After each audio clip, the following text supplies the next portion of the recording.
ಎಲ್ಲ ವೀಕ್ಷಕರಿಗೆ ನಮಸ್ಕಾರಗಳು. ಭಕ್ತಿ ಆಡಿಯೋ ಮತ್ತು ವಿಡಿಯೋ ಸಮರ್ಪಿಸುವ ಫೆಬ್ರವರಿ 2024 ರಾಶಿ ಭವಿಷ್ಯ ಕಾರ್ಯಕ್ರಮಕ್ಕೆ ತಮಗೆಲ್ಲ ಆದರದ ಸ್ವಾಗತ. ಇವತ್ತಿನ ಈ ನಮ್ಮ ರಾಶಿ ಭವಿಷ್ಯ ಕಾರ್ಯಕ್ರಮ ನಡೆಸ್ಕೊಡ್ತಾ ಇರೋರು ಪ್ರೊಫೆಸರ್ TR ವಿಜಯಕುಮಾರ್ ಅವರು. ಇವರು ಕಳೆದ 23 ವರ್ಷಗಳಿಂದ ಜ್ಯೋತಿಷ್ಯ ಬೋಧನೆ ಮತ್ತು ಕನ್ಸಲ್ಟೆಂಟ್ ಸಮಾಲೋಚನೆ ನಡೆಸ್ಕೊಂಡು ಬರ್ತಾ ಇದ್ದಾರೆ. ನಮಸ್ಕಾರ ವಿಜಯಕುಮಾರ್ ಅವರಿಗೆ. ನಮಸ್ಕಾರ. ನಮ್ಮ ಕಾರ್ಯಕ್ರಮಕ್ಕೆ ತಮಗೆ ಸ್ವಾಗತ. ಈಗ ಕುಂಭರಾಶಿಯವರಿಗೆ ಫೆಬ್ರವರಿ 2024 ಭವಿಷ್ಯ ಹೇಗಿದೆ ದಯವಿಟ್ಟು ತಿಳಿಸ್ಕೊಡ್ತೀರಾ? ನೋಡಿ, ಕುಂಭರಾಶಿಯವರಿಗೆ ಈ ತಿಂಗಳು ರವಿಯು ಅಶುಭ ಸ್ಥಾನದಲ್ಲಿ ಸಂಚಾರ ಮಾಡ್ತಾ ಇರುವಂಥದ್ದು. ಅಂದರೆ ತಾರೀಕು 14ರವರೆಗೂ 12ರಲ್ಲಿ ಸಂಚಾರ ಮಾಡ್ತಾಯಿದ್ರೆ ನಂತರ ತನ್ನ ರಾಶಿಯಲ್ಲೇ ಸಂಚಾರ ಮಾಡೋದ್ರಿಂದ ರವಿಯು ಈ ಒಂದು ಕುಂಭರಾಶಿಯವರಿಗೆ ಅಷ್ಟೊಂದು ಉತ್ತಮವಾದಂಥ ಫಲಗಳನ್ನು ಕೊಡೋದಿಲ್ಲ. ಸರ್ಕಾರದಿಂದ ನಷ್ಟ ಅಂತ ಹೇಳ್ತೀವಿ. ಕೈಗೊಂಡ ಕೆಲಸ ಕಾರ್ಯಗಳಲ್ಲಿ ವಿಘ್ನ ಆಗುವಂಥ ಸಂಭವಗಳು ಉಂಟಾಗುತ್ತೆ. ಹಾಗೂ ಆರೋಗ್ಯದಲ್ಲಿ ವಿಶೇಷವಾಗಿ ಹೊಟ್ಟೆಯಿಂದ ಕೆಳಭಾಗದಲ್ಲಿ ಬರ್ತಕ್ಕಂಥ ತೊಂದರೆಗಳನ್ನು ಅನುಭವಿಸ್ಬೇಕಾಗಿ ಬರುತ್ತೆ. ಹಾಗೆ ಕುಜಗ್ರಹವು ತಾರೀಕು 5ನೇ ತಾರೀಕಿನವರೆಗೂ ಅಂದರೆ ಫೆಬ್ರವರಿ 5ರವರೆಗೂ ಉತ್ತಮ ಸ್ಥಾನದಲ್ಲೇ ಸಂಚಾರ ಮಾಡ್ತಾ ಇದ್ದು ಭೂಮಿ ಲಭ್ಯ ಹಾಗೆ ವಾಹನ ಲಭ್ಯ ಆಗುವಂಥ ಸಮಯವಾಗಿದೆ. ಹಾಗೆ ಬುಧಗ್ರಹವು 1 ತಿಂಗಳು ಪೂರ್ತಿ ಅಷ್ಟೊಂದು ಅನುಕೂಲಕರವಾದಂಥ ಸ್ಥಿತಿಯಲ್ಲಿಲ್ಲ. ಆದ್ದರಿಂದ ವ್ಯಾಪಾರ ವ್ಯವಹಾರಸ್ಥರಿಗೆ ಅಂದರೆ ಯಾರೆಲ್ಲ ವ್ಯಾಪಾರ ಮಾಡ್ತಾಯಿದ್ದೀರಾ ಅಂಥವ್ರಿಗೆ ಸ್ವಲ್ಪ ಅನಾನುಕೂಲಗಳು ಉಂಟಾಗಬಹುದು. ಹಾಗೆ ಶುಕ್ರಗ್ರಹವು ಉತ್ತಮವಾದಂಥ ಸ್ಥಾನದಲ್ಲಿದೆ. ಅದರಿಂದ ಮಂಗಳ ಕಾರ್ಯಗಳು ನಡೆಯುವಂಥ ಅವಕಾಶಗಳಿರುತ್ತೆ. ಇನ್ನು ಗುರು 3ನೇ ಮನೆಯಲ್ಲಿದೆ. ಅಂದರೆ ಗುರುವಿನ ಒಂದು ಬಲ ಇಲ್ಲ ಈ ರಾಶಿಯವರಿಗೆ. ಶನಿ ತನ್ನ ರಾಶಿಯಲ್ಲೇ ಸಂಚಾರ ಮಾಡ್ತಾ ಇರೋದ್ರಿಂದ ಇದು ಏನು ಹೇಳ್ತೀವಿ, ಮಧ್ಯಭಾಗದ ಶನಿ ಅಂತ ಹೇಳ್ಬೋದು. ಇಲ್ಲಿ ಜನ್ಮ ಶನಿ ಅಂತ ಹೇಳ್ತೇವೆ. ಈ ಸಮಯದಲ್ಲಿ ಸಾಕಷ್ಟು ಆರೋಗ್ಯದಲ್ಲಿ ವಿಶೇಷವಾಗಿ ತೊಂದರೆಯನ್ನು ಅನುಭವಿಸ್ಬೇಕಾಗಿ ಬರುತ್ತೆ.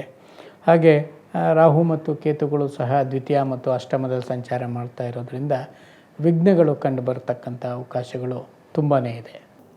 ಮಕ್ಕಳ ವಿದ್ಯಾಭ್ಯಾಸ ಹೇಗಿರುತ್ತೆ ದಯವಿಟ್ಟು ತಿಳಿಸ್ತೀರಾ ಗುರುಗಳೇ? ನೋಡಿ, ಕುಂಭರಾಶಿಯವರ ಮಕ್ಕಳ ವಿದ್ಯಾಭ್ಯಾಸವನ್ನು ನಾವು ತೆಗೆದುಕೊಳ್ಳೋದಾದರೆ ಈ ಒಂದು ಮಾಸ ಅಷ್ಟೊಂದು ಶುಭದಾಯಕವಾಗಿಲ್ಲ. ಗುರುಬಲ ಇಲ್ಲ, ಶನಿ ಬಲ ಇಲ್ಲ, ಜೊತೆಗೆ ಬುಧಗ್ರಹವೂ ಸಹ ಉತ್ತಮವಾದಂಥ ಫಲಗಳನ್ನು ನೀಡ್ತಾ ಇಲ್ಲ. ಆದ್ದರಿಂದ ಸ್ವಲ್ಪ ಎಡರು ತೊಡರುಗಳು, ಅನ್ಯಮನಸ್ಕತೆ ಎಲ್ಲ ಉಂಟಾಗುತ್ತೆ. ಅಂದರೆ ಇಂಟ್ರೆಸ್ಟ್ ಇಲ್ಲದೆ ಇರೋವಂಥದ್ದು ಒಂದು ನಡಿಬೋದು. ಆದರೆ 1 ತಿಂಗಳು ಕಳೀಲಿ, ನಂತರ ಇವರಿಗೆ ಅನುಕೂಲಗಳು ಲಭ್ಯ ಆಗುತ್ತೆ. ವಿವಾಹದ ವಿವರಗಳನ್ನು ತಿಳಿಸ್ತೀರಾ ಗುರುಗಳೇ? ನೋಡಿ, ಈಗ ಗುರುಬಲ ಇಲ್ಲ. ಯಾಕಂದರೆ ವಿವಾಹಕ್ಕೆ ಗುರುಬಲ ಸಪೋರ್ಟ್ ಆಗಿರಬೇಕು ಅಂತೀವಿ. ಹಾಗೆ ಶುಕ್ರಗ್ರಹದ ಒಂದು ಅನುಕೂಲತೆಗಳು ಕಂಡಿರೋದ್ರಿಂದ ಮಂಗಳ ಕಾರ್ಯಗಳು ನಡೆಯೋದಕ್ಕೆ ಅವಕಾಶ ಇದೆ. ಪ್ರಯತ್ನ ಪಟ್ಟರೆ ವಿವಾಹಾಧಿಕಾರಿಗಳು ಆಗುತ್ತೆ. ಆದರೂ ಸ್ವಲ್ಪ ಅಂದರೆ ಮೇ ತಿಂಗಳು ನಂತರ ಆಗುವಂಥ ಅವಕಾಶಗಳು ಕಂಡು ಬರ್ತಾ ಇದೆ. ಆದರೂ ನೀವು ಪ್ರಯತ್ನ ಪಡೋದು ಬಹಳ ವಿಶೇಷ. ಪ್ರಯತ್ನ ಪಡಿ, ವಿವಾಹ ಕಾರ್ಯಗಳು ನಡೀಲಿಕ್ಕೆ ಅನುಕೂಲ ಆಗುತ್ತೆ. ಈ ರಾಶಿಯ ಉದ್ಯೋಗ ಮತ್ತು ವ್ಯವಹಾರಗಳ ಬಗ್ಗೆ ತಿಳಿಸ್ಕೊಡ್ತೀರಾ ಗುರುಗಳೇ? ಉದ್ಯೋಗ ವ್ಯವಹಾರಗಳು ಅಷ್ಟೊಂದು ಉತ್ತಮವಾಗಿಲ್ಲ ಅಂತಲೇ ಹೇಳ್ಬೋದು. ಯಾಕಂದರೆ ಗುರು 3ನೇ ಮನೆಯಲ್ಲಿ ಸಂಚಾರ ಮಾಡ್ತಾ ಇರೋದು, ಶನಿ ಏನು ಜನ್ಮಶನಿ ಇರುವಂಥದ್ದು, ಇದೆಲ್ಲ ಏನಾಗುತ್ತೆ ಅಂದರೆ ಕೆಲಸ ಕಾರ್ಯಗಳಲ್ಲಿ ತೊಂದರೆಗಳನ್ನ ಉಂಟು ಮಾಡುತ್ತೆ. ಮಾನಸಿಕ ಚಿಂತನೆಗಳಿಗೆ ದುಡುತ್ತೆ. ಅದರಿಂದ ಪ್ರಮೋಷನ್ಗಳು ತಡೆ ಹಿಡಿಯಲ್ಪಡ್ತವೆ. ಆದ್ದರಿಂದ ಯಾವುದೇ ರೀತಿಯಾದಂಥ ಅನಾನುಕೂಲಗಳು ಬಂದರೂ ಸಹ ತಾವು ಧೈರ್ಯಗೆಡದೆ ಇರುವ ಕೆಲಸದಲ್ಲೇ ಮುಂದುವರಿಯೋದು ಸೂಕ್ತ. ಕೋರ್ಟು ಕಚೇರಿ ವ್ಯವಹಾರಗಳ ಬಗ್ಗೆ ಏನೆಲ್ಲ ಆಗ್ಬೋದು ದಯವಿಟ್ಟು ತಿಳಿಸ್ತೀರಾ ಗುರುಗಳೇ?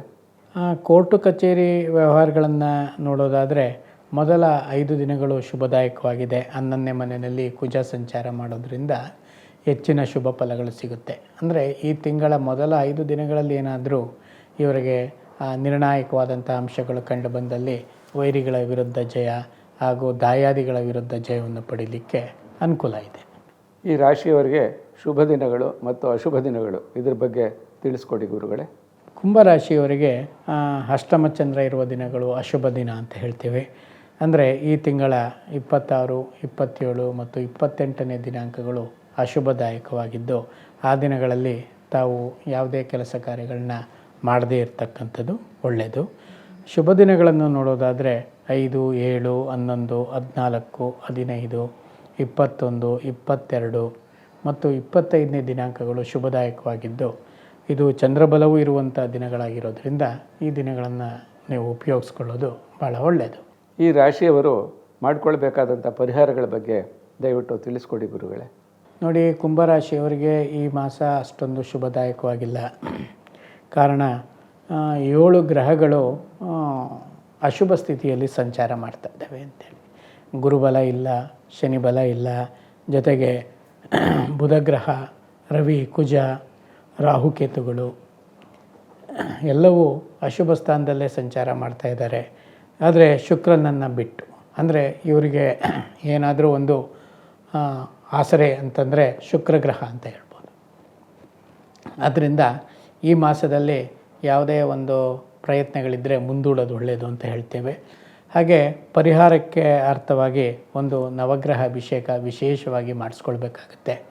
ಯಾವುದಾದ್ರೂ ಒಂದು ಭಾನುವಾರ ಮಾಡಿಸ್ಕೊಳ್ಳಿ, ಜೊತೆಗೆ ಒಂದು ರುದ್ರಾಭಿಷೇಕವನ್ನು ಮಾಡಿಸ್ಕೊಳ್ಳಿ. ಒಂದು ಸೋಮವಾರ ನಿಮಗೆ ಆಗ್ತಕ್ಕಂಥ ಈ ಅಶುಭ ಫಲಗಳಿಂದ ಹೊರಗಡೆ ಬರಲಿಕ್ಕೆ ಅವಕಾಶ ಆಗುತ್ತೆ. ಇತರೆ ವಿಷಯಗಳು ಅಥವಾ ವಿಶೇಷಗಳು ಏನಾದರೂ ಇದ್ದರೆ ದಯವಿಟ್ಟು ತಿಳಿಸ್ತೀರಾ ಗುರುಗಳೇ? ನೋಡಿ, ಕುಂಭರಾಶಿನೇ ಅಂತಲ್ಲ, ಎಲ್ರಿಗೂ ಅನುಕೂಲವಾದಂಥ ಒಂದು ದಿನ ಅಂದರೆ ಈ ಫೆಬ್ರವರಿ ತಿಂಗಳಲ್ಲಿ 22ನೇ ತಾರೀಕಿನಂದು ಗುರು ಪುಷ್ಯ ಯೋಗ, ಅಂದರೆ ಆ ದಿವಸ ಗುರುವಾರವಾಗಿದ್ದು ಪುಷ್ಯ ನಕ್ಷತ್ರ ಸಂಯೋಗದಿಂದ ಉಂಟಾಗಿರ್ತಕ್ಕಂಥ ಈ ಗುರು ಪುಷ್ಯ ಯೋಗ ದಿನ ಅತ್ಯಂತ ಶುಭದಾಯಕವಾಗಿರುತ್ತೆ. ಈ ದಿವಸ ನೀವು ಮಾಡ್ತಕ್ಕಂಥ ಕೆಲಸ ಕಾರ್ಯಗಳಲ್ಲಿ ಯಶಸ್ಸನ್ನು ಗಳಿಸ್ತೀರಾ. ಮದುವೆಯೊಂದನ್ನು ಬಿಟ್ಟು, ಅಂದರೆ ಮದುವೆ ಮಾತ್ರ ಮಾಡಲಿಕ್ಕೆ ಅವಕಾಶ ಇಲ್ಲ, ಬೇರೆ ಎಲ್ಲ ಕಾರ್ಯಗಳಿಗೂ ಇದು ಶುಭ ದಿನವಾಗಿರುತ್ತೆ. ದಯವಿಟ್ಟು ಈ ದಿನವನ್ನು ಉಪಯೋಗಿಸ್ಕೊಳ್ಳಿ. ಧನ್ಯವಾದಗಳು ಗುರುಗಳೇ. ನಮಸ್ಕಾರ.